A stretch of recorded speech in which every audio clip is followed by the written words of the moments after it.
in Florida, right at the corner, open mic. Come down and join us sometime.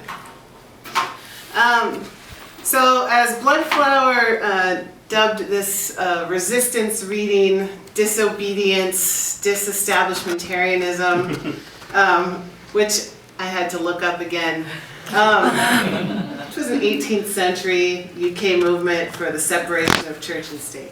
So I was always told that anti-disestablishmentarianism was the longest word in the dictionary. I think I found a couple longer ones. But as we move forward through these times, this is a document called the Woman Manifesto. I also host Women's Magazine at Mutiny Radio. My good friend Mona Lisa Wallace is a green feminist is her tag, and she mostly wrote this, but she kindly involved me, so my name's on this document too. So I want to read just a couple excerpts from it. The Woman Manifesto, which is a declaration of human rights.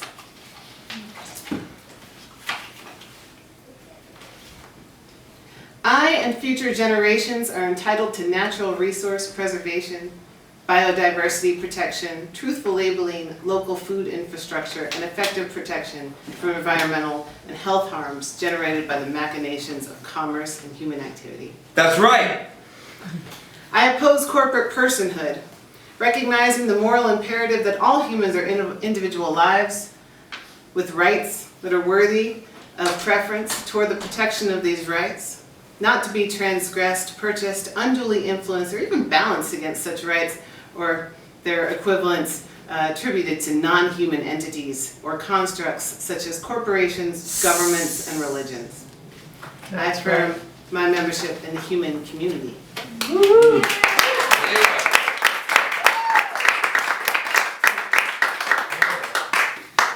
All right, so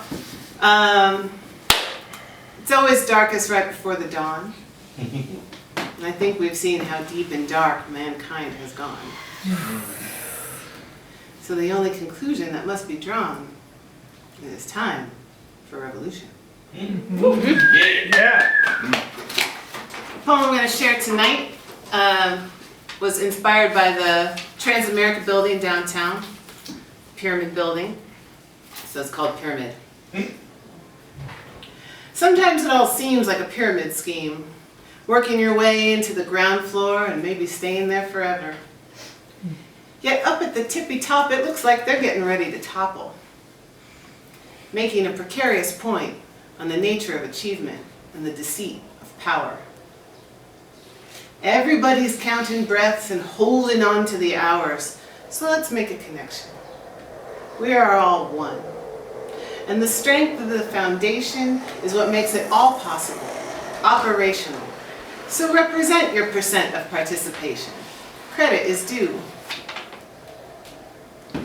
And when it comes down, let's reach up and shake it around, and there'll still be hills and valleys, but we all might rise to higher ground. And behold all the streams of potential pooling up in our own tearful eyes, seeping down to feed the seeds, cradling a new world born of our own making in a land of love. Woo!